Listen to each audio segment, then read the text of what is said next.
자, 이제 2장에 들어왔어요. 2장은 처음으로 요나가 하나님 앞에 기도하는 장면이 나타나요. 요나가 그렇게 하나님을 대적하고 불평하고 피해서 달아났었는데 하나님께서는 이제 기도하는 자리까지 만들어내시는 거죠. 그런데 그 과정이 순탄한 것이 아니에요. 요나에게는 굉장히 아픈, 뼈아픈 하나님의 회초리라는 거죠.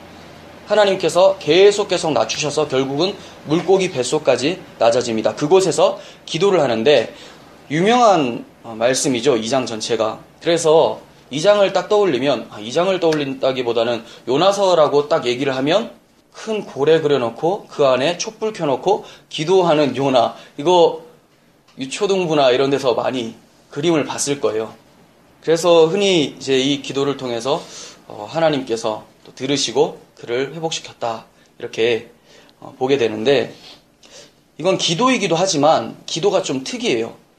어떤 면에서는 기도인데 어떤 면에서는 뭔가를 선포하는 내용이 나타나고 있다는 거예요. 선포하는 것은 누군가에게 말을 하는 거죠. 그러니까 기도라는 것은 하나님께 독대하는 건데, 그렇게 기도하면서 남들 들으라고 또 하는 선포적인 내용이 들어가 있다는 거예요. 그러니까 보통 기도가 아니죠. 이것을 통해서 하나님이 우리에게 보여주시는 구원의 복음이 담겨있다는 것을 발견하게 됩니다. 9절 보시면 우상 숭배를 하고 있는 이스라엘 백성을 책망하면서 기도의 핵심은 구원은 여호와께 속하였나이다 하면서 마치고 있어요. 그러니까 요나는 하나님 앞에 기도함으로써 무엇인가를 배워요. 그게 뭐냐? 구원은 여호와께 속하였습니다. 결국 하나님께서는 이 고백 나타내게 하시려고 지금까지 이렇게 풍랑을 일으키시고 배에서 던져짐을 보게 하시고 바다에 빠지게 하시고 물고기 뱃속으로 들어가게 하셨다라는 거예요. 그렇다면 요나가 받은 메시지, 즉 우리도 받아야 될 메시지잖아요. 그것에 대해서 좀 보도록 하겠습니다. 1절을 보시면 요나가 물고기 뱃속에서 그의 하나님 여호와께 기도하여, 이렇게 시작을 합니다. 1장에서는 배 밑층까지 내려가서 잠을 잔 요나예요. 1장의 모습은 답답하기 그지없죠. 내려가긴 내려갔어요. 근데 내려가서 했던 결과가 잠을 잔 거예요. 근데 2장에서는 내려가긴 내려가는데 장소가 달라요. 어디로 내려갑니까? 물고기 뱃속까지 내려가요. 거기서는 기도하는 요나로 나타나요. 그러니까 1장의 요나나 2장의 요나는 대조적인 모습이 나타나고 있는 거죠. 무엇이 그를 기도하게 만들었습니까? 2절 상반부 보시면 이르되 내가 받는 고난으로 말미암아 여호와께 불러 아뢰었더니, 자, 이렇게 얘기를 합니다. 어떠한 고난이었어요? 여호와의 얼굴을 피한 요나의 결과가 점점점 내려가는 모습. 처음에는 땅이었어요. 어디? 욥바로 내려가기로 결정을 해요. 자, 욥바로, 여호와의 얼굴을 피해서 욥바로 내려가요. 그러다가 어디까지 내려갑니까? 배를 만났는데 배 밑까지 내려가죠. 그리고 또 어디까지 내려갑니까? 배 밑에서 결국 바다로 내려가요. 바다. 근데 바다에서 그친 것이 아니라 물고기 뱃속까지 내려가요. 근데 이 물고기 뱃속이라는 것을 성경은 뭐라고 얘기를 하고 있냐면 2절 하반부 보시면 내가 스올의 뱃속에서 부르짖었더니 주께서 내 음성을 들으셨나이다. 예, 스올의 뱃속, 음부라고 하는데 지옥을 상징한다고 보시면 돼요. 그 고통스러운 저주의 장소, 거기까지 내려갔어요. 스올의 뱃속. 물고기 뱃속인데 왜 스올의 뱃속이라고 할까? 물고기가 그러면 지옥의 사자인가? 그런 게 아니죠. 뭔가 비유적인 걸 얘기하는 거예요. 생각해 보세요. 물고기 뱃속에 들어가면 뭐가 있을까요? 물고기가 먹은 것이 있겠죠. 근데 사람을 먹을 만한 큰 물고기죠. 흔히들 고래라고 생각을 하죠.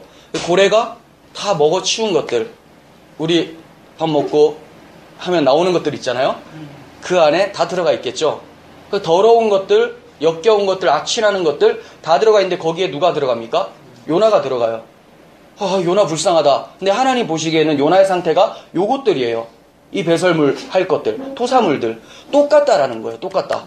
그러니까 지금 너의 상태가 이렇게 흑암 가운데 있는 최악의 상태, 악취나는 상태다. 이게 바로 여호와의 얼굴을 떠난 상태의 모습을 하나님께서 표현을 하고 있는 거예요. 굉장히 괴롭죠. 그 정도 괴로운 상태가 되니까 내가 이러한 자라는 것을 인식하게 되니까 뭐가 터져 나옵니까? 이제 하나님께 기도가 나오는 거예요. 사람들이 기도하지 않는다는 것은 무슨 의미냐면 내가 그래도 하나님 앞에 좀 괜찮은 자기 때문에 나 스스로도 뭔가 해낼 수 있는 능력이 있지 않을까, 착각하기 때문에 기도를 하지 않는 거예요. 기도라는 것은 성경에서 호흡이라고 하고 있는데 왜 우리가 기도하지 않냐면 호흡 안에도 하나님을 통한 호흡을 하지 않아도 내 스스로 콧구멍에서 나오는 이 호흡으로도 충분히 살 수 있다라고 생각하기 때문에 그렇다는 거죠. 근데 하나님께서는 성경에서 너희들의 호흡은 그 코에 있지 않느냐 이렇게 얘기를 해요. 이건 무슨 말씀이냐면 하나님께서 코에 호흡을 탁 막아버리면 몇 분 후에 죽는다라는 얘기예요. 우리가 숨 쉴 수 있는 것은 콧구멍이 열려서가 아니라 그 콧구멍 가운데 하나님께서 산소를 공급하시기 때문에 살 수 있다라는 것을 얘기를 하는 거죠. 우주에 가자마자 죽잖아요. 왜 그렇습니까? 능력이 없으니까. 스스로 살 수 있는 힘이 없다라는 것을 하나님은 보여주시는 거예요. 그래서 기도를 시키는데 끊임없이 요나처럼 기도를 하지 않죠. 요나가 딱 우리예요. 절대 기도하지 않아요. 왜 그렇습니까? 자존심 상하거든요. 그래도 하나님 앞에 무릎 꿇는 거 그렇게 저는 자존심 상한다고 생각하지 않는데요? 이렇게 생각하실 수가 있을 텐데 그럼 왜 하나님 앞에 기도하지 않습니까? 왜 구하지 않습니까? 내가 할 수 있으니까. 근데 계속 하나님한테 구하래. 목사는 계속 구하래요. 성경은 계속 구하래요. 이게 기분 나쁜 거예요. 자기는 기분 나쁘다고 생각을 하지 않지만 나의 모습, 나의 행동이 난 기분 나빠요 라고 하고 있는 거죠. 요나가 지금 그 모습이에요. 하나님께서는 네가 절대적으로 의지해야 될 자가 바로 나다. 배가 아니다. 배 만났을 때 굉장히 좋았지. 근데 이 배는 내가 바람만 불어도 부서지는 것 아니냐. 소망이 없다라는 거죠. 하나님은 우리의 소망을 완전히 부셔놓으시고 하나님이 우리의 소망이 되게 하셔서 세상에 그 무엇도 하나님이라는 소망을 빼앗아 갈 수 없도록 만들어 버리시는 거죠. 진짜 소망을 주시기 위해서 지푸라기 같은 우리의 소망들을 가져가 버리시는 거예요. 썩은 동아줄 같은 거 잡으면 끊어지는데 나는 이게 쇠밧줄이라고 생각을 하고 있는 거죠. 하나님께서 그냥 잘라버려요. 나중에 떨어질 거 지금 빨리 떨어지고 떨어진 자리에서 아프다고 울면서 하나님 다시 좋은 밧줄 내려주세요. 그 밧줄이 뭘까요? 하나님의 손이죠. 그 하나님 손 내밀 때 잡는 것, 그것이 바로 기도입니다. 하나님께서는 고난을 통해서 요나를 철저하게 낮추십니다. 그런데 그 낮아진 곳에서 요나가 소망을 발견해요. 낮아진 곳이 어디입니까? 뱃속이잖아요. 물고기 뱃속. 여기서 소망을 발견할 수 있는 게 있을까요? 여러분들이 지금 고래 뱃속에 들어갔다고 생각해 보세요. 일단 숨이 막혀요. 숨 막혀. 죽을 것 같아요. 이게 지금 하나님을 떠난 상태의 사람들의 모습이죠. 왜냐하면 호흡이 하나님께 있는데 당연히 호흡이 끊어졌으니까 숨이 막히겠죠. 이게 지옥의 상태예요. 이 상태인데 여기서 무슨 소망이 있을까요? 다른 게 아니에요. 요나가 하나님께 기도를 하잖아요. 근데 여호와께서 자기 기도를 들으셨다라는 것이 소망이 돼버린 거예요. 뭐 해준 게 아니에요. 아직까지 뭘 해주신 게 아닌데 아직까지 물고기 뱃속에 있는데 여호와께서 내 음성을 들으셨다. 이게 소망이 돼버리는 거예요. 자, 예를 들면 이런 거죠. 여러분들이 수영을 못하는데 보트를 타고 가다가 바닷가에 빠졌어요. 물을 막 마시면서 죽게 된 거죠. 나 이제 죽었다 어떡하나 하고 있는데 살려주세요 하고 먹으면서 막 죽으려고 하잖아요. 근데 빨간색 그 구명대를 가지고 달려다니는 그 몸 좋은 예전에 SOS 해상 기동대 너무 옛날 거죠. 예, 그 사람이 딱 본 거예요. 그럼 무슨 생각 들을까? 살았다. 들었구나. 아직까지 구해주지 않아도 그 사람이 들었다라는 것 자체가 나는 이제 구원 받았다 이 생각을 하게 되잖아요. 그것과 마찬가지죠. 그런데 SOS 해상기동대는 실수할 수 있어요. 자기도 빠져 죽을 수 있어요. 근데 하나님은 절대로 빠져 죽지 않으시죠. 그걸 그쪽으로 밀어 넣으신 분이 하나님인데 건지실 힘이 없겠습니까? 있죠. 바람과 바다도 잠잠케 하시는 하나님께서는 반드시 건져내실 힘이 있는 거예요. 요나는 그걸 알았어요. 근데 문제는 뭐냐면 알았는데도 도망갔다라는 거예요. 근데 이제 그 아는 것이 고통을 통해서 고난을 통해서 자기 가슴으로 내려오게 된 계기가 된 거죠. 그래서 하나님께 부르짖었더니 하나님께서 들으셨다라는 확신이 생긴 거예요. 그러니까 이제 이 사람은 소망이죠.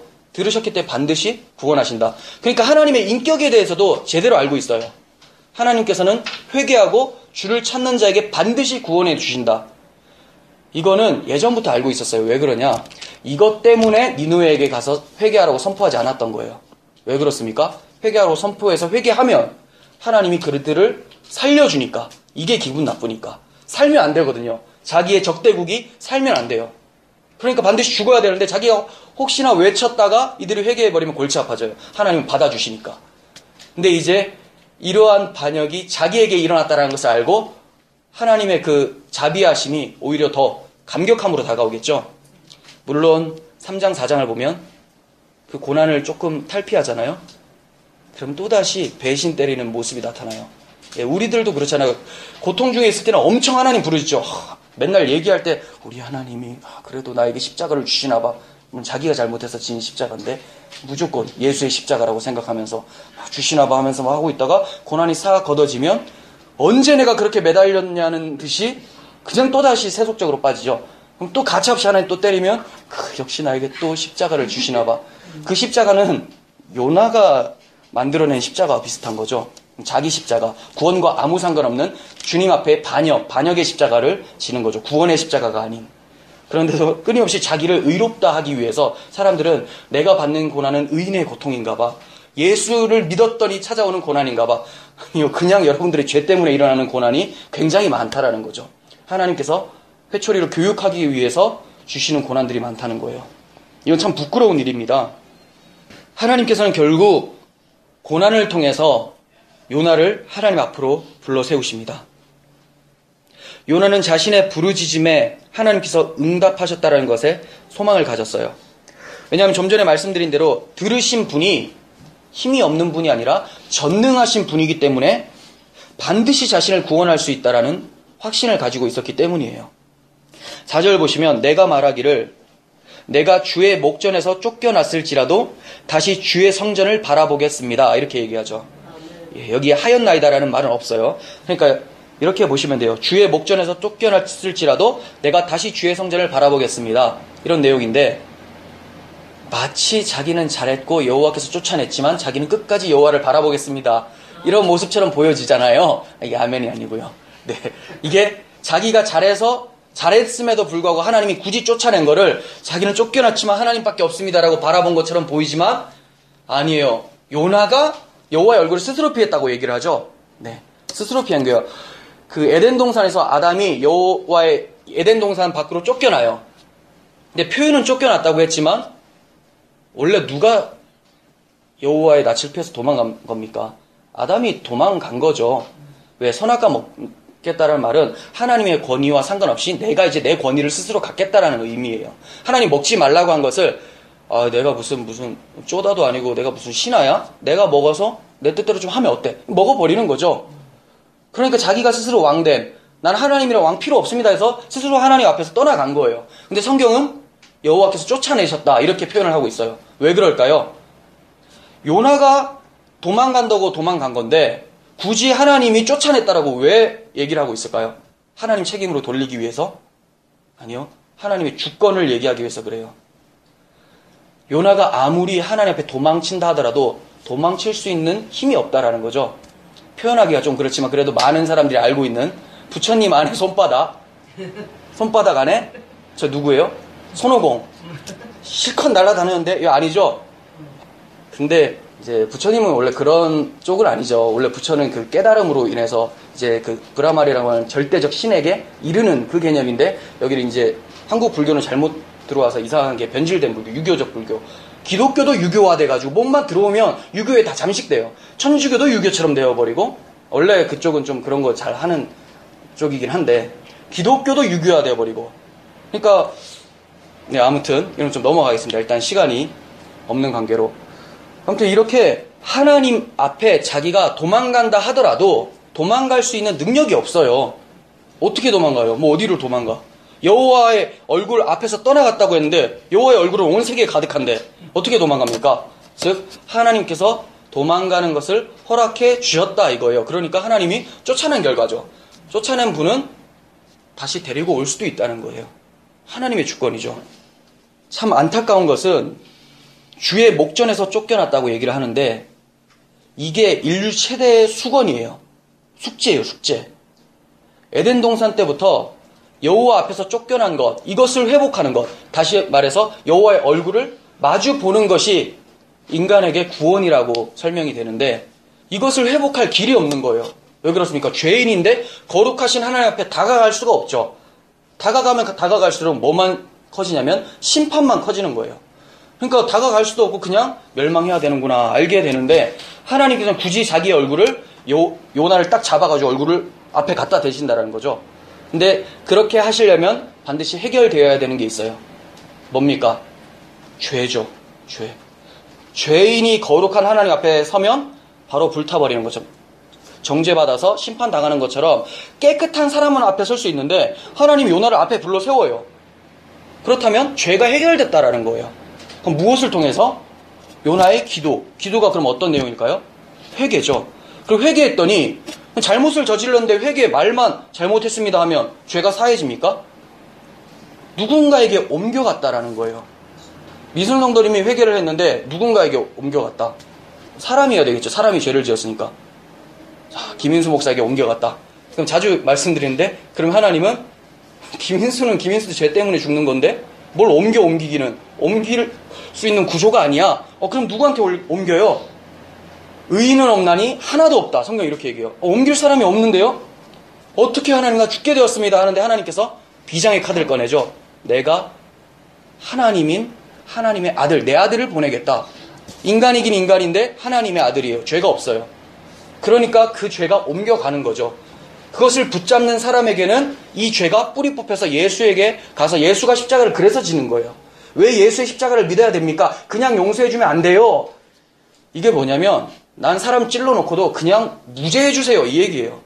찔렀으면 사형 받아야 되잖아요. 근데 예수가 대신 사형 받았는데 이거 믿느냐 했더니 필요 없고 그냥 구원해주세요. 이런 땡깡이 어딨어 이게.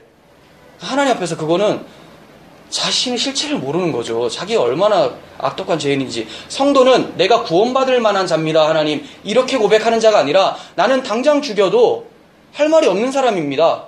이런 자에게 누가 필요하게 느껴질까요? 그런 자에게 하나님이 근데 내가 내 아들을 십자가에 단다 너를 위해서. 이게 어떤 소리로 들려질까요? 굿뉴스, 복음, 기쁜 소식으로 들려지는 거예요. 요나가 그걸 발견하는 거예요. 물고기 뱃속에서. 자기는 자기 죄 때문에 들어왔지만 여호와께서 내 음성을 들으시고 나를 구원하신다. 그래서 구원은 여호와께 속하였습니다. 이렇게 얘기해요. 여기에는 어떤 예수 그리스도에 대한 어떠한 얘기도 나오지가 않아요. 근데 요나가 어떻게 어떠한 구원자 예수 그리스도를 통해서 자기가 구원받는다고 깨달았을까요? 계속해서 살펴보겠습니다.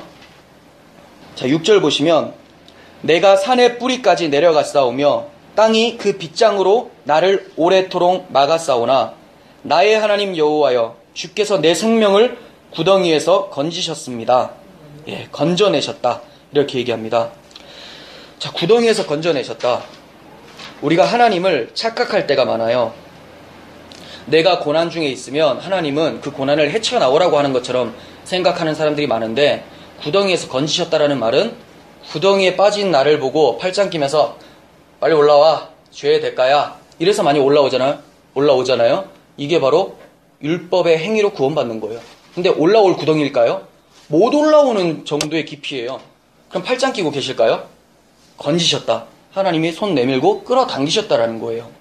하나님께서는 구덩이에서 빼내셨고 그 구덩이가 뭡니까? 물고기 뱃속이죠.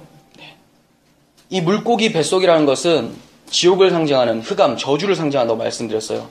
그런데 예수님께서 이 흑암과 같은 세상에 이게 구덩이에요, 여러분. 이 세상이 구덩이에 빠진 거예요. 하나님을 떠난 모든 세상이잖아요. 이 구덩이에 빠졌는데 하나님이 건지러 오셨어요. 누구를 통해서?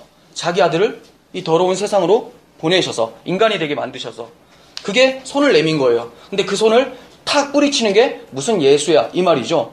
하나님이 구원하려고 작정을 해도 우리의 마음은 완악해서 그걸 거부해요.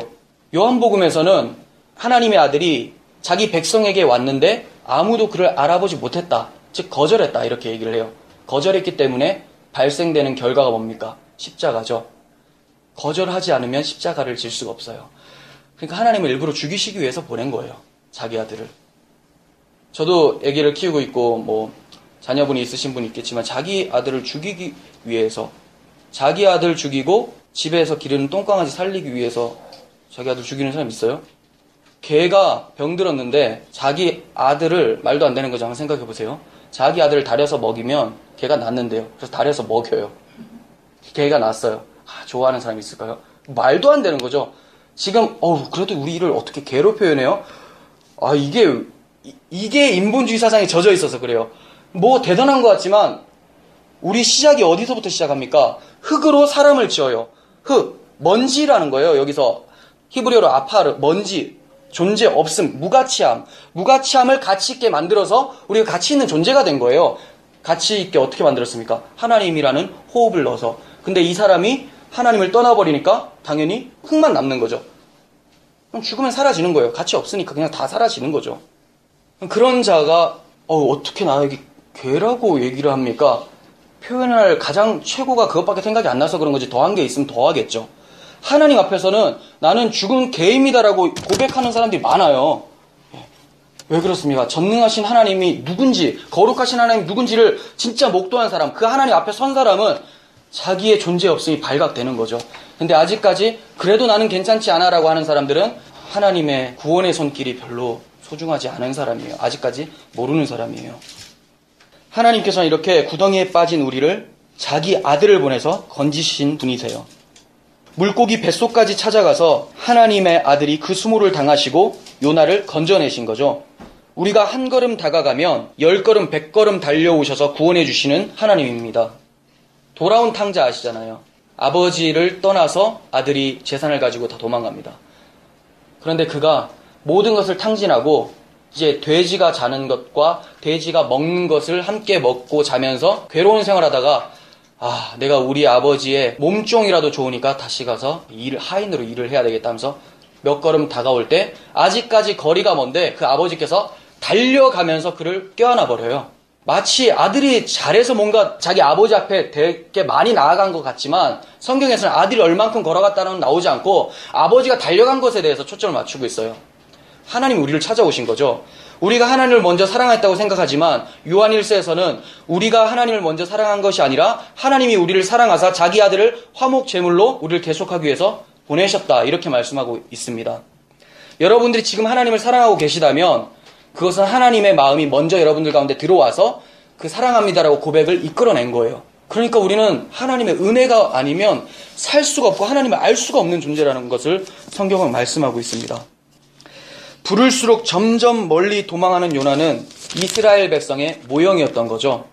호세아 11장 2절을 보시면 선지자들이 그들을 부를수록 점점 멀리하고 바알에게 제사하며 아로 새긴 우상 앞에 분향하였느니라, 이렇게 얘기하고 있어요. 하나님의 권면의 소리, 경고의 소리, 아무리 선지자들을 많이 보내도 이스라엘 백성들이 점점 멀리 떠나가면서 하나님이 아닌 자기가 만든 우상, 나무나 돌로 만든 우상을 섬기면서 하나님이라고 착각하고 섬기고 있는 거죠. 결국 그렇게 멀어져간 이스라엘 백성들은 아수르, 바벨론으로 팔려가게 됩니다. 하나님의 징계죠, 회초리죠. 그렇지만 왜 팔려가게, 왜 박살나게 만드실까요? 정신 차리고 다시 하나님 나라로, 하나님 품으로 돌아오게 하기 위한 징계라는 거예요. 그러니까 기독교인에게는, 성도에게는 저주란 게 없어요. 저주는 딱 하나, 하나님을 떠난 상태. 근데 성도는 성도, 거룩한 물이잖아요. 하나님 안에 있는 자라는 거예요. 그럼 여러분들의 환경이 아무리 이상하거나 해도, 건강이 아무리 나빠도 저주가 아니라 하나님을 더 알아가기 위한 하나님의 교육용 도구라는 것을 알게 되면 찬양이 나올 수밖에 없겠죠. 물론 우리가 체감하는 것은 아프죠. 괴롭죠. 그래서 하나님 고쳐주세요라고 얘기는 하지만, 그러니까 그 말이 튀어나오는 거예요. 하나님 고쳐주세요. 기도했잖아요. 평상시에는 기도도 안 하는데 그것을 통해서 하나님을 보게 된다는 거죠. 하나님이 우리를 우리보다 더 많이 사랑한 거 아세요? 나보다 하나님이 나를 더 사랑해요. 그러니까 자기 아들을 십자가에 매달죠. 그렇다면 내가 고통 중에 있을 때 하나님이 자 이제 훈련 잘해봐 이렇게 있을까요? 마음이 억장이 무너지는데 그래도 교육하기 위해서 너에게 고난을 주는 거야 하면서 하나님은 우리가 우는 것보다 더 많이 울고 있으면서 돌아오라고, 빨리 정신 차려 돌아오라고. 엄마 아빠가 회초리를 때리면서 시원하다 그래서 때리는 사람 있어요? 없죠. 때리면서 마음이 아파요. 근데 왜? 돌아오라고, 더 잘 되라고. 그 하나님의 눈물, 때리는 부모님의 눈물을 먼저 볼 수 있어야 되는데 때리는 회초리만 보니까 불평이 터져 나오는 거예요. 근데 성숙한 아이들은 알죠. 내가 맞은 것보다 엄마가 날 때리면서 아팠던 게 더 아픈 거야. 그게 느껴지니까. 그러니까 우리는 우리 고난 때문에 우는 자들이 아니라 내 고난 때문에 하나님이 울고 계시는 것이 마음이 아파서 우는 자. 얼마나 아름다운 신앙 아니겠어요.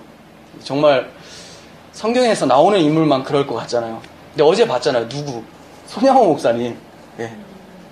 주를 위해서는 뭐 다 드려도 하나도 아깝지 않아요. 그분은 율법으로 행한 사람이 아니에요.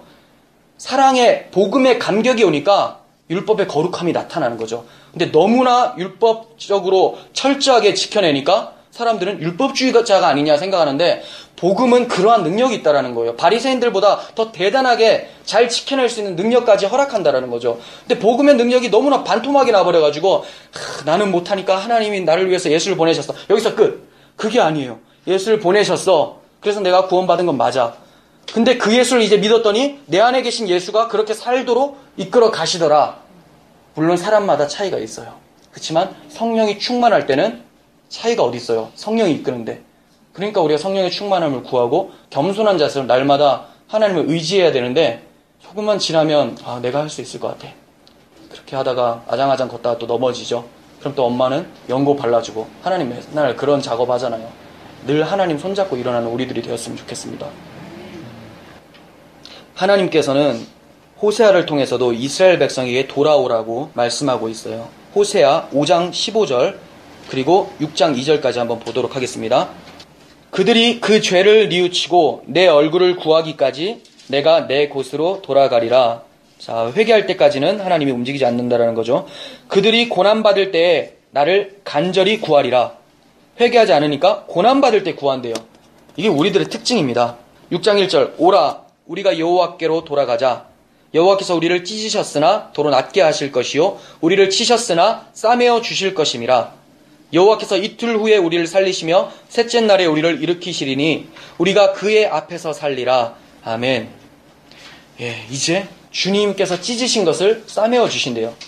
찢으셨을 때 얼마나 아프셨을까요? 우리가 찢어진 것보다 주님의 마음이 더 아프시죠. 그것을 발견하는 우리들이 되었으면 좋겠습니다. 요나는 호세아서의 말씀과 같이 도로 낮게 하시고 싸매어 주실 하나님의 긍휼하심과 자비하심을 확신하며 기도했던 거예요. 그는 아직 물고기 뱃속이지만 하나님의 긍휼하심으로 인해서 이미 구원받은 것처럼 생각하면서 감사를 하고 있어요. 나와서 감사한 게 아니에요. 어디서? 물고기 뱃속에서 숨막혀 죽어가고 있는데 그 토사물들과 함께 완전 뭐 내가 똥인지 얘가 똥인지 모를 정도로 이렇게 되고 있는데 여기서 감사합니다 이러고 있어요. 상상이 안 가죠. 상상이 안 가는 일을 하나님이 일으키십니다. 누구를 구원해 주신 감사입니까? 요나가 감사하는 것은 첫 번째는 요나 자신이에요. 하나님 나를 구원하심에 감사합니다. 왜? 전능하신 하나님 들으셨으니까 반드시 구원한다는 확신. 아까 말씀드린 대로. 두 번째는 자기가 대표하고 있는 이스라엘 백성. 이스라엘 백성을 하나님이 돌아오게 하실 거라는 확신이 생긴 거예요. 나 같은 자도 하나님이 구원하시는데 이 우상 숭배하는 자들이 회개하기만 하면 반드시 안아주실 거라는 것을 확신한 거죠. 그리고 세 번째 누굽니까? 우리예요. 영적 이스라엘, 교회, 우리들. 요나의 감사는 궁극적으로 구원이 그리스도께 있다라는 것을 말하는 거예요. 왜 이렇게 말씀드리냐면 자, 요나가 자신이 구원받은 것을 감사하죠. 그리고 이스라엘 백성들이 구원받을 것을 감사를 하고 있죠. 근데 어디까지 간다고요? 우리들이 구원받을 것까지 감사의 내용이 나오고 있는 거예요. 우리는 어떻게 구원받습니까? 예수님으로 구원받잖아요. 예수님께서 마태복음 12장에서 이런 말씀을 하십니다. 예수께서 대답하여 이르시되 악하고 음란한 세대가 표적을 구하나 선지자 요나의 표적밖에는 보일 표적이 없느니라. 요나가 밤낮 사흘 동안 큰 물고기 뱃속에 있었던 것 같이 인자도 밤낮 사흘 동안 땅 속에 있으리라. 무슨 말일까요? 사람들이 예수님께 계속 쫓아와서 뭔가 기적적인 거 보여주셔서 당신이 메시아라는 것, 우리를 구원하실 분이라는 것을 좀 보여주세요. 이런 거예요. 그랬더니 예수님께서 얘기를 하세요. 요나의 표적 외에는 내가 보여줄 게 없다. 요나의 표적을 보고도 못 믿었다면 내가 도대체 뭘 보여줘야 되냐? 병 고치는 거? 죽은 자 살리는 거? 이거 보여줘도 너희들은 못 믿어. 왜? 요나의 표적이 곧 나에 대한 표적이니까. 그 나에 대한 표적이 뭐라고 얘기하고 있습니까? 요나가 물고기 뱃속에서 3일 동안 있었던 것처럼 예수님이 십자가 이후에 무덤에서 3일 동안 있었던 것. 그러다가 하나님이 요나를 구원해서 땅으로 올라온 것처럼 하나님께서 그 죽은 예수를 살리셔서 무덤에서 부활하게 하셔서 승리의 주로 만드신 것. 이 같은 내용이라는 것을 얘기하고 있는 거예요. 요나의 사건을 통해서 예수님의 십자가 사건을 그림으로 미리 보여준 거죠. 그러니까 요나의 표적이라고 하면 요나가 산 것 이거 생각하면 안 되고 요나의 표적은 예수의 십자가와 부활을 얘기한 거였구나. 이거 모르는 사람은 예수님의 말을 못 알아듣는 거죠. 요나의 표적 외에는 보여줄 게 없다. 즉 내가 십자가에서 죽고 3일 만에 부활하는 것 외에는 너희들에게 보여줄 게 없다. 근데 성도들이, 예수 믿는 성도들이, 안 믿는 사람도 아니고 믿는 성도들이 교회에 나와서 주님 나에게 표적을 보여주시옵소서, 기적을 보여주시옵소서. 내가 믿음이 연약해서 그래요. 근데 주님 뭐라고 하실까요? 요나의 표적 외에는 보여줄 게 없다. 다른 말로 내가 십자가에서 죽고 부활한 것 외에는 보여줄 게 없다. 다른 거 보여줘도 그것보다 더 큰 기적은 없으니까. 이 십자가의 기적이 가장 큰 건데 어떻게 이걸 성경에서 말씀을 하고 있는데, 역사적으로 보여주고 있는데 이걸 못 믿고 다른 걸 보여달라고 하냐. 되게 웃긴 게, 예수님이 죽었다 살아난 것은 굉장히 거리가 먼데 내가 골절됐다가 하루 만에 낫잖아요. 이건 기적이라고 생각해요. 이거보다 예수님이 부활한 게 더 기적적이지 않아요? 근데 그런 거죠. 남들이 지금 막 암이 걸려가지고 막 죽어가고 있는데 내 손가락에 박힌 그 가시가 더 아픈 거죠. 못 알아듣는 거예요. 근데 우리는 남이 암 걸려서 괴로워하는 것이 더 아픈 것처럼 느낄 수 있는 자예요. 그거 어떻게 느낄까요? 믿음을 통해서. 예수가 고통당한 것이 나의 고통이라는 것을 믿음을 통해서 바라보고 이게 실제적으로 내 사건으로 다가와야 되는데, 무슨 막 2000년 전에 그 동화 같은 이야기 이렇게 생각하고 있으니까 구원의 능력이 안 나타난 거죠.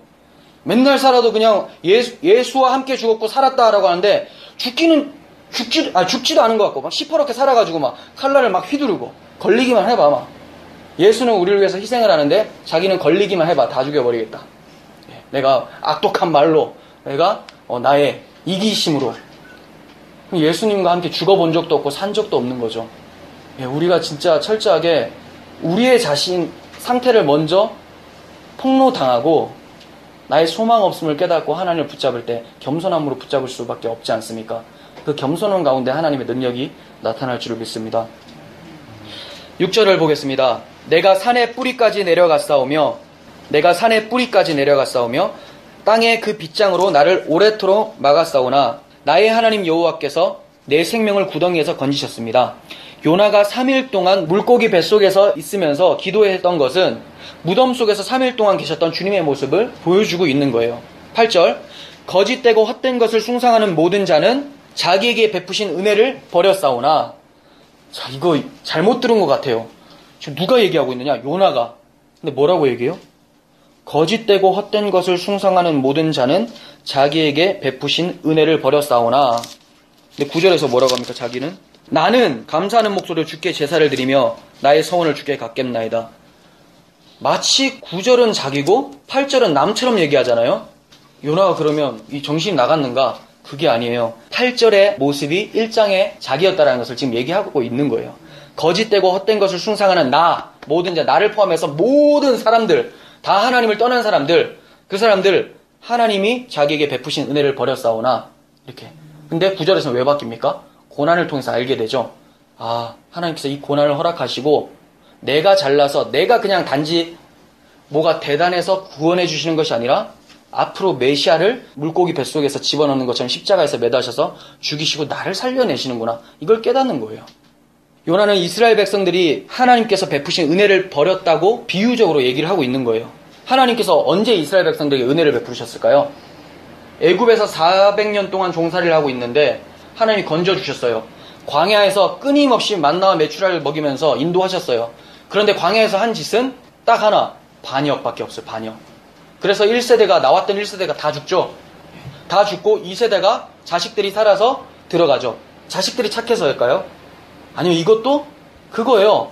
하나님께서 이 죄악된 모습들은 완전히 죽이고 새로운 사람으로 가나안 땅에 들어가게 해버리겠다. 즉 우리가 그냥 천국으로 못 가죠. 죄인들은 반드시 죽어야 되는 역사가 있어요. 언제? 예수님의 십자가를 믿을 때 주와 함께 십자가에서 죽고, 이게 광야의 1세대가 죽는 것과 같은 의미예요. 그 주님이 함께 살 때 우리가 살아나는 것, 이것이 2세대가 살아서 가나안 땅에 들어가는 것, 이런 내용이라는 거죠. 근데 하나님께서 이렇게 은혜를 베풀어 주셨는데도 이 사람들은 반역이라는 것으로 보답을 했다라는 거죠. 결국 하나님께서는 광야길에서 오직 예수 그리스도를 통해서만 구원한다라는 것을 계속 보여주고 계셨던 거예요. 우리의 잘남이 아니라. 모세가 출애굽할 때 홍해 앞에 섰습니다. 이스라엘 백성들이 60만 명이 아이들까지 하면 200만 명이 넘는 그 사람들이 뒤에 딱 버티고 서서 홍해가 앞에 가로막혀 있으니까. 그리고 이스라엘 사람들 뒤에는 애국 군대가 쳐들어와요. 어떨까요? 아, 하나님 믿고 나왔다가 끝났구만. 이거 생각하지 않겠어요? 굳이 모세 네가 날 데리고 와서 우리들을 데리고 와서 죽게 만드는구나. 그거 아세요? 우리 지금 홍해 갈라지는 거 이미 지금 생각하고 있잖아요. 한 번도 갈라진 적이 없는 바다예요. 이 시대 사람들은. 우리는 갈라진 걸 한번 보니까 한번 기대라도 해보죠. 바다가 갈라질 거라고 생각을 합니까? 안 하죠. 바다 앞에 있으면 끝났다. 차라리 뒤에 애국군대를 하나님이 쳐서 죽이는 거는 생각나도 바다가 갈라진다는 건 생각을 못 하겠죠. 근데 갈라지면서 갑니다.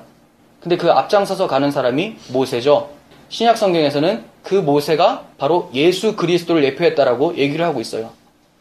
결국 예수 그리스도를 통해서 저주의 바다가 갈라지고 하나님께서 말씀하신 약속의 땅으로 들어가게 된다는 것을 구약 시대에 먼저 보여주셨던 거예요.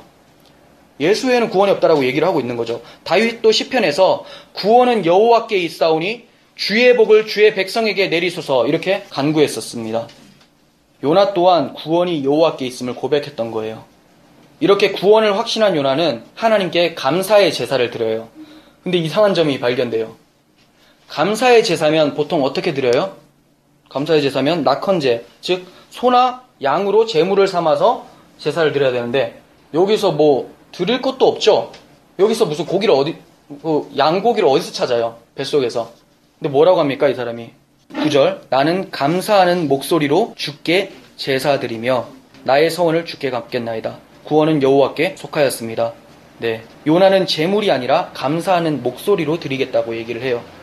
이것은 호세아 선지자가 증거한 것과 같은 거예요. 호세아 14장 2절 보시면 너는 말씀을 가지고 여호와께로 돌아와서 아뢰기를 모든 불의를 제거하시고 선한 바를 받으소서 우리가 수송아지를 대신하여 입술의 열매를 주께 드립니다. 무엇을 대신해서? 수송아지 대신해서. 이제 양, 송아지 안 잡아줘도 찬양을 하면 된다는 거예요. 고백을 하면 된다는 거예요. 이 고백의 내용이 뭘까요? 이 수송아지가 죽어서 네가 구원받는 게 아니야. 내 아들 예수가 죽어서 구원받는 거니까 그거 찬양해라 이 얘기죠. 이제 우리가 뭐 불편하게 그리고 뭐 양 잡으면서 피 막 철철 흘리면서 그렇게 할 필요가 없어진 거예요. 왜냐하면 예수께서 그 피를 다 흘리셨기 때문에. 그러니까 우리는 주님 앞에 나갈 때 뭐 11조 뭐 이런 돈 이런 거 막 들고 가가지고 하나님 내가 여기 있습니다. 이게 희생입니까? 그게 아니죠. 11조에 대해서는 이제 오는 화요일 날 제가 말씀드릴 텐데 우리는 뭘 드려야 되는 자예요? 하나님께서 주신 거 그대로 드리는 자예요. 하나님이 우리한테 돈을 주셨나요? 돈도 주셨죠. 근데 우리를 살리는 생명은 돈이 아니죠. 뭡니까? 예수 때문에 살았죠. 그럼 예수를 그대로 드리는 거예요. 예수를 어떻게 드립니까? 이걸로 입술의 열매로 감사하는 목소리로 주께 드리는 거죠. 그래서 여러분들이 찬양하는 것 이게 여러분들을 자신을 예수에게 담아서 드리는 봉헌 제물이에요. 여러분들이 헌금이라는가요? 다른 게 헌금이 아니라 여러분들이 헌금이 되는 거고 헌금은 교회가 하나님으로 공동체를 이루는 데 있어서 필요한 것들, 주의 사역들을 하는 데 있어서 내가 최선을 다해서 내 몸과 같이 하기에 자발적으로 드리는 연보의 개념이죠. 그래서 이제 이거를 제물이라고 하지 않아요. 성경에서는. 신약 성경에 와서는 제물이라고 헌금을 제물이라고 안 하고 연보라고 해요. 자발적 사랑하는 마음. 교회 지체들이 주 예수를 머리로 하고 한 몸이 되었다라고 얘기를 하고 있는데 오른손이 왼팔이 아파. 아이고 이걸 보고 뭐라고 해요? 병든 몸, 병신인 거죠. 이게 뭐예요 이게? 이때는 아프면 가서 싸매고 내가 해줘야 되죠. 그거 하는 게 연보예요. 누가 힘들고 아프고 그러면 내 주머니에서 나오는 거죠. 왜? 사랑이 있으니까. 내 몸이라고 생각하니까. 근데 서로 이제 내 몸이라는 느낌이 전혀 없으니까 저 인간은 왜 저렇게 조금만 내지? 나는 이렇게 내는데 저 주머니에서 얼마나 좀 나오는 거 내가 한번 봐야 되겠다. 내가 좀 많이 내면 이 사람 낼까? 왜 남의 호주머니를 궁금해해서 자기 호주머니에서 얼마나 사랑이 많이 나오는가를 궁금해야 되는데 그게 없어요. 왜 이런 현상이 일어납니까? 입술로 감사하는 제사를 안 드리니까. 예수를 받았는데 예수를 드리질 않으니까. 왜 못 드리는 줄 아세요? 받은 적이 없으니까. 무섭죠. 교회 다니는데 예수를 받아본 적이 없으니까 예수를 고백을 못하는 거예요. 그러니까 당연히 주머니에서도 인색하게 되는 거죠. 헌금을 내서 천국 가고 헌금을 내서 복 받고 이런 거 아닙니다. 복은 예수 그리스도죠. 그 복을 받았기에 감격함과 감사함과 사랑함으로 교회에 연보하는 거예요. 이게 헌금의 개념인 거죠. 요나는 짐승의 제물이 아니라 약속하신 여자의 후손으로 인해서 자신이 구원받게 되었다는 것을 믿고 고백한 겁니다. 그것이 요나의 감사 제사였어요. 그리스도를 믿는 믿음의 고백. 에베소서 5장 2절에서 사도 바울은 이렇게 얘기합니다. 그는 우리를 위하여 자신을 버리사 향기로운 제물과 희생 제물로 하나님께 드리셨느니라. 그럼 우리는 예수께서 자기 몸을 찢어가지고 십자가에서 찢어서 하나님께 드렸으면 우리는 이제 그거 찬양하는 거예요. 그럼 여러분들은 제사 드린 게 되는 거죠. 이래도 양 잡고 싶고 이래도 돈으로 구원을 사려고 노력하시겠습니까? 하나님이 뭐가 돈이 필요하겠어요? 교회가 돈이 필요한 거지. 여러분들이 이제 힘들고 그럴 때 이제 돈이 필요한 거지. 하나님께 뭐 드린다. 하나님은 예수님만 받아요. 그 더러운 걸 어디다 드림입니까? 돈을 내밀 때 우리 마음이 가니까 그걸 받는 거지. 이 집회 세상적 가치관 이거 얼마씩 합시다. 10,000원짜리는 라면 한 20봉지까지 못 사죠. 한 10봉지 사는 거 이 정도로 합시다. 이게 약속이에요. 이 나라에서 약속. 근데 그 하나님 이 약속 받으십시오. 이거 아니잖아요. 하나님 세상 약속은 이런 거지만 이 가치관 굉장히 세상 사람들 여기에 목매어가지고 죽어 나고 있지만 이거 돈 없으면 죽고 막 자살하고 이러지만 나는 이게 내 생명 아닙니다. 하나님 주를 위해 주의 교회를 위해 내가 드립니다. 이 개념인 거죠. 그러니까 나는 뭘로 살아요? 예수로 산다라는 것을 얘기하는 자들인 거예요. 히브리서 13장 15절 보겠습니다. 그러므로 우리는 예수로 말미암아 항상 찬송의 제사를 하나님께 드리자. 이는 그 이름을 증언하는 입술의 열매니라.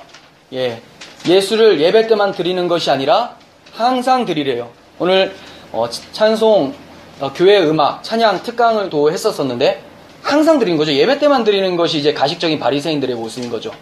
집에 가서도 항상 주를 찬양하고, 찬양이라는 것은 노래일 수도 있지만 신앙 고백 그리고 성경을 보고 은혜 받는 것도 찬송이 되는 거죠. 찬양, 예배. 그 사람들하고 얘기할 때도 늘 주 안에서 얘기한다면 이게 찬송이죠. 근데 사람들하고 얘기할 땐 금방금방 잊어버리죠. 그리고 이제 내 모습이 막 나타나죠. 그러다 보니까 예배가 계속 깨지고 또 나의 경건 생활은 무너지는 거죠. 경건 생활은 어떤 시간을 정해서 어떻게 하는 것도 그런 것도 경건 생활이지만 평상시에 내가 늘 주를 생각하는 게 가장 좋은 경건 생활인데 그것을 하지 않으니까 평상시에 생각이 안 나는데 무슨 어떤 위험한 일이 찾았을 때 다가왔을 때 그 생각 날까요? 평상시에도 생각이 안 나는데 그때 되면 이거 어떡하나 하면서 이제 엄마 아빠한테 막 전화해가지고 엄마 돈 좀 주세요. 막 이게 더 빨라요. 하나님께 기도하는 것보다 세상의 탈출구가 더 빨라. 하나님의 탈출구는 정말 아무것도 없고 막 그럴 때 그때 하나님한테 기도라도 해볼까? 기도라도 해볼까? 근데 그런 기도도 하나님께서 또 들어주셔가지고 하나님 살아계심을 보여주신다는 거 얼마나 창피합니까? 들어주신 것도 민망한 것 같아요. 막 감사하면서도. 요나서는 1장에서 사공들을 통해서 오직 구원이 여호와께 속했다는 것을 보여줬는데 이제는 배신해서 떠난 요나까지도 이 고백이 터져나올 수 있도록 하나님이 만드신 거예요. 이방 선원들과 요나를 낮아짐의 자리까지 몰고 가셔서 그곳에서 오직 구원이 여호와께 속했다라는 고백과 또 감사하게 만드신 하나님께서는 이제 이스라엘 백성들에게 감사하며 서원하도록 만들고 계시는 거죠. 그리고 지금 우리들에게도 더 낮추심으로 인해서 하나님만이 나의 구원이라고 고백할 수 있도록 만들고 계시는 거예요. 여러분, 하나님께서 요나를 버리시고 다른 사람을 불러 사용하실 수도 있죠. 말도 안 듣는 선지자. 버려버리고 괜찮은 사람 택할 수도 있어요. 근데 생각해보세요. 괜찮은 사람 없습니다. 언제 괜찮아지는지 아세요? 하나님이 고쳤을 때 괜찮아지는 거예요. 이 사람 이상했더니 이 사람 뽑으면 이 사람 그럼 원래 괜찮았으면 이 사람이 의인이 되는 거죠. 다 별로인데 별로인 사람 들어 써가지고 괜찮도록 만들어 가시면서 쓰시는 거예요. 왜 그렇게 쓰실까요? 하나님께서는 이 사람에게 초점이 있기 때문이에요. 하나님 뭔가를 거대한 일을 만드시기 위해서 하는 것이 아니라 일단 이 사람부터 만드는 것이 하나님의 거대한 일이라는 거예요. 이상한 사람들을 바로 세우는 것. 저 같은 사람을 목사로 만든 것. 이런 게 기적인 거죠. 되게 긍정하시는데. 기분이 좀 언짢으면 안 되는데 내 자신을 알아야죠. 그죠? 네, 맞습니다. 요나가 망각하고 살았던 구원의 감격을 회복시켜 주시고 그 감격을 전하게 하시는 하나님. 이런 하나님이 우리의 하나님이 될 줄을 믿습니다.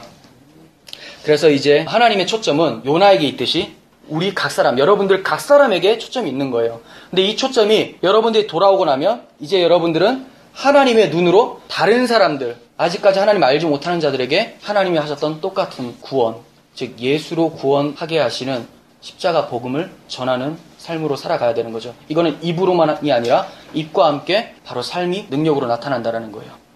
이런 그리스도 예수가 우리 가운데 계신 삶이 우리 가운데 늘 충만했으면 좋겠습니다. 기도하겠습니다.